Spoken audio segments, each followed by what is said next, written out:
Olá, eu sou Elisa Mirella, esse é o quadro Cuide Bem do Seu Dinheiro. Nessa semana o bate-papo é com o assessor financeiro Flávio Alves. Boa tarde, Flávio, tudo bem? Boa tarde. Obrigada por aceitar nosso convite. E a gente vai falar um pouquinho sobre possibilidades de investimento financeiro. Flávio, hoje em dia fazer uma reserva financeira parece um pouco mais difícil, né? Para a maioria dos trabalhadores. Como começar se o orçamento está tão apertado? Bom, Lisa, boa tarde mais uma vez, obrigado pela oportunidade, né? É uma questão cultural que a gente tem que começar a inserir isso na nossa vida financeira. A gente não tem o hábito de fazer poupança, né? Ou guardar uma reserva para uns momentos, de repente, de adversidade, igual a gente tem passado nesses últimos anos, né?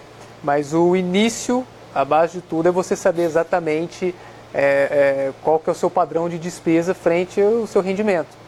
Né? E como você adequa as suas despesas para fazer com que tenha um valor para você começar a poupar. Então tem que começar fazendo conta. Eu vejo lá tudo que eu gasto, quanto eu ganho e o que eu preciso mudar. Exatamente. Parece até um pouco repetitivo a gente falar assim, ver o quanto você ganha, menos do que você gasta, mas não tem outra alternativa que não seja essa. É ter uma planilha, um aplicativo que tem tantos disponíveis para você controlar as suas despesas, no que você está gastando mais, de repente consegue cortar, para que esse valor cortado ou diminuído possa ser destinado para investimentos, para poupança. E precisa ser qual o percentual para começar? Existe aí algum número ou isso depende de cada pessoa? Depende muito de cada pessoa, do perfil, dos projetos que tem de vida em relação a qual o volume financeiro que ela quer atingir, quais os objetivos, os sonhos que ela vem a ter para utilizar esse recurso, né? Se a gente pegar em questão de literatura, de investimentos, de finanças pessoais, vamos falar sempre algo em torno de 10 a 20% da renda, né? Mas isso é muito pessoal, porque vai depender do que você está objetivando em relação a utilizar esses recursos. E me diga uma coisa, para quem tem pouco dinheiro, o que é mais adequado para começar a poupar? Como é que daria para fazer isso? Assim, veja só, quem tem menos dinheiro, logo tem mais limitações de opções de investimento. Mas o que é importante? O importante é você se controlar para que cada vez consiga sobrar um pouco mais e buscar alternativas que sejam rentáveis, pelo menos com a taxa básica de mercado, que é a taxa Selic. A gente começa pela poupança, que é um investimento mais tradicional, até pela facilidade de fazer aplicação, de fazer o resgate, de não ter, e de não ter imposto de renda. Porém, ela não é o maior rendimento, né, disponível. A gente tem outras alternativas, por exemplo, como o Tesouro Direto, que é o Tesouro Selic, que é um título público emitido pelo governo federal, cuja remuneração é a taxa básica de juros. E, historicamente, ela tem uma rentabilidade maior que a poupança. Em alguns momentos, em volumes bem significativos. Chegou até o dobro da rentabilidade da poupança, com o mesmo nível de segurança que hoje a poupança apresenta. Mas hoje o Tesouro Direto, ele tem taxas. E ele também tem o desconto do imposto de renda? Sim, o Tesouro Direto, que é o título público, né, emitido pelo governo, ele tem o imposto de renda em cima do rendimento. Só que em momentos em que a taxa de juros fica em períodos mais altos, né, ela, mesmo você fazendo a isenção do imposto de renda, ela tem uma atratividade maior do que a caderneta de poupança, por exemplo. E hoje a poupança não está tão atrativa, os juros estão em queda e o Tesouro Direto, em tese, então, não está tão atrativo também. Isso, pelo fato dos juros estar em queda, a rentabilidade também desses investimentos tende a diminuir, né? Mas o importante é avaliar também o que, além da queda da taxa de juros, a gente teve uma queda da inflação. Certo. Então, em termos de ganhos reais, que é o ganho nominal da taxa de juros menos a inflação, em termos de ganhos reais, como a inflação controlada, ele continua tem uma certa atratividade.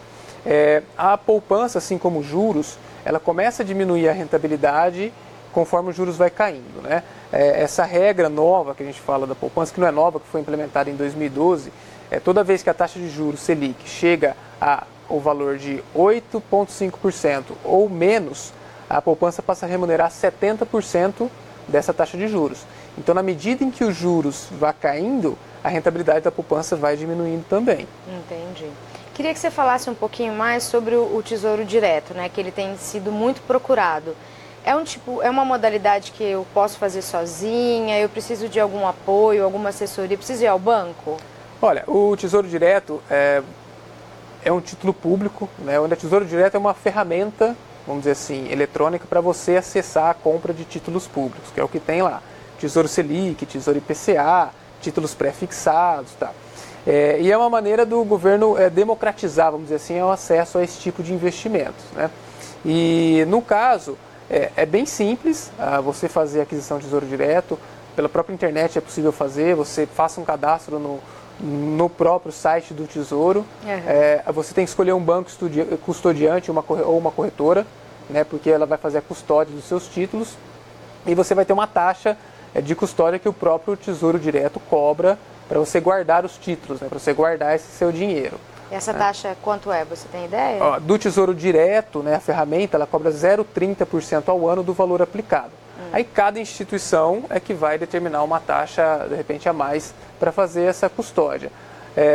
Muitas corretoras não cobram taxa nenhuma. Então você consegue fazer a custódia desses títulos com um custo zero por parte da corretora, né? Já do Tesouro permanece esse 0,30. Entendi. E no próprio Tesouro há papéis com títulos, há títulos com juros pré-fixados e pós-fixados, é isso? Como é que eu sei o que é melhor escolher? Essa análise é um pouco mais aprofundada, né? Porque a gente tem que entender para onde vai a taxa de juros. A gente está passando nesse momento por um ciclo de queda na taxa de juros, né? Então, nesse momento, a taxa de juros está caindo, a rentabilidade pós-fixada tende a diminuir. Aí você pode perguntar, Flávio, mas aí a pré-fixado não é o mais atrativo? Pode até ser, mas hoje o mercado financeiro está precificando que nos níveis de taxa de juros, apesar que pode cair mais, num cenário de estresse ele pode até voltar a subir do que continuar caindo muito. Então assim, ano passado, 2 anos atrás, a taxa de juros estava mais alta. Então ali naquele momento fazia sentido sim você aplicar em pré-fixado, porque você já mantinha uma taxa uma ideia do que ia acontecer. Fixa, mesmo com a taxa de juros caindo, você ia manter aquela aplicação. Hoje, ainda assim tem alternativas interessantes em relação à taxa pré-fixada, acima de 9% ao ano, por exemplo. Considerando que a expectativa é que a taxa de juros chegue a 7%, você já garante pelo menos os 9%, né? Mas aí tem que se avaliar um pouco em outras variáveis. O prazo de investimento que você quer aplicar, a disponibilidade desse recurso, né? Tem outras questões. E eu precisaria de quanto para aplicar no Tesouro? Deveria ficar quanto tempo esse dinheiro lá? Tem isso ou não? Também é muito variável. Olha, no Tesouro é possível fazer aplicações a partir de R$30, né? É possível. A gente gosta muito de falar assim, você tem que começar a avaliar o que faz sentido dentro do seu contexto financeiro. Aí vai muito aquela linha da que a gente falou no começo da conversa, qual o percentual da sua renda que você consegue poupar e qual que é esse valor financeiro em termos absolutos mesmo, em termos de reais. E aí quando você vai para o Tesouro, aí você vai ver as alternativas, pensando em você ter disponibilidade ou não desse recurso, se eu preciso de disponibilidade. Então, faz sentido eu aplicar no Tesouro Selic, que é o que tem disponibilidade imediata. Pensando em prazos mais longos, aí a gente tem alternativas para vencimento em 2020, 2025, tem até 2050, né? Entendi. E me dá agora fala pra gente, quais outras modalidades estão interessantes hoje, a lei de poupança e do Tesouro que a gente já falou, com a Selic em queda? O que você vislumbra aí? Assim, quando a gente entra num contexto de queda na taxa de juros, então a rentabilidade dos produtos pós-fixados, né, que acompanham essa taxa de juros, em sua maioria produtos de renda fixa, né, CDBs, né, LCIs, que é a letra de crédito imobiliária, LCA, que é a letra de crédito do agronegócio, fundos de renda fixa, né, a rentabilidade deles tende a diminuir, né? Então, quando você tem um cenário desse, a gente tem que buscar outras alternativas. A própria LCI, mesmo, que é uma letra de crédito imobiliária, mesmo com um cenário de queda na taxa de juros, ela tem isenção de imposto de renda para a pessoa física. Então você consegue um pouco mais de rentabilidade. E mesmo se persistir essa questão da queda na taxa de juros, você acha que esse rendimento não está adequado, aí para buscar taxas maiores a gente pode buscar outras alternativas que se exponham um pouco mais de risco, né, principalmente renda variável, ações especificamente, mas que de certa forma fica um risco controlado. Então você tem fundos de investimentos multimercados, por exemplo, que é um fundo de investimento que aplica tanto em títulos de renda fixa, como faz operações com ações, renda variável, moedas, né, para buscar uma rentabilidade maior do que a renda fixa tradicional. Mas aí, nesse caso, quem faz essa operação é um profissional. Você leva o seu dinheiro para uma corretora ou para um banco e ele gerencia isso. Isso, porque assim, na escolha dos produtos de investimentos, a gente tem lá, por exemplo, o próprio Tesouro Direto, títulos de renda fixa, que é algo mais... você sabe no momento ali o valor que você está aplicando e sabe exatamente quanto você vai ter contratado, né? Quando você vai para fundos, aí você terceiriza a gestão. Você tem um gestor profissional que vai avaliar o mercado, vai entender quais são as alternativas para buscar uma rentabilidade maior, para buscar essa rentabilidade, né? Isso incorre um pouco mais de risco, né? Mas é possível que você consiga administrar dentro da sua carteira de investimentos essas alternativas. E essas opções são para um investidor que tenha qual volume de dinheiro? Para um pequeno, para um médio ou já para um grande? Não, assim, depende muito desse contexto. A gente tem fundos de investimentos que você tem possibilidade de aplicar a partir de R$1.000, por exemplo. Né? Acontece que quando você vai aumentando o volume financeiro para você aplicar, você tem mais opções. Então, se você tem R$5.000, R$10.000, 20, 30, 50, enfim, quanto maior o volume financeiro, mais opções você tem para fazer os investimentos. Então, aí de categorias diferentes. A gente até estava conversando um pouco antes, eu citei o exemplo do carro. Você vai comprar um carro, com determinado valor você tem X opções. Conforme o seu valor vai aumentando, as suas opções aumentam. Então, os investimentos, de certa forma, segue a mesma linha.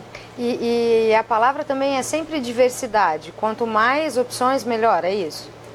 De certa forma sim, né? A clássica frase, não colocar todos os ovos na mesma cesta. De fato, ela tem fundamento, porque você vai buscar... Não existe um investimento que tem a maior liquidez, ou seja, a maior disponibilidade, a maior rentabilidade e a maior segurança. Não tem tudo junto. Não tem tudo junto. Então, assim, alguns potencializam mais essas características. Um tem mais disponibilidade imediata, o outro tem uma segurança maior, outro tem um rendimento maior. Então, a gente sempre orienta no sentido de montar uma carteira diversificada para que, com essa diversificação, a gente consiga potencializar essas três variáveis de acordo com a necessidade do investidor. Bacana. E assim, às vezes a gente recebe ligação do banco, olha, você tem um dinheirinho aqui, não quer aplicar num CDB, comprar um título de capitalização? E aí, como é que a gente deve se portar nesse sentido? A gente sempre orienta no sentido de buscar informações, né? Olha, o que é um título de capitalização, né? A rentabilidade do título de capitalização nem sempre é tão atrativa, né? Tem outros benefícios, pode ser um sorteio, alguma coisa nesse sentido, mas a rentabilidade em si não é tão atrativa.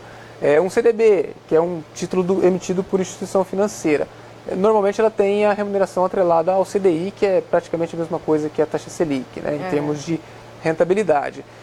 Então é importante saber qual o percentual que está sendo contratado, qual é o prazo desse CDB, quais são as outras alternativas que tem no mercado, né? As taxas. As taxas, comparar realmente, quais são as alternativas que eu tenho, partindo do princípio que é um mesmo título e tem o mesmo nível de risco. Aí você vai buscar uma taxa que seja mais interessante, né? Uma taxa que seja maior. E o título de capitalização é interessante ou não? É tipo uma poupança? Eu vou dizer que assim, se aproxima mais de uma poupança forçada, porque tem a obrigação da tua contribuição, né? Porque, como eu disse, em termos de rentabilidade, normalmente tem alguns casos que você resgata até menos que você aportou, né? Se você acabar resgatando antes. Sim, claro, modalidades, se você não cumpriu o prazo. Exatamente.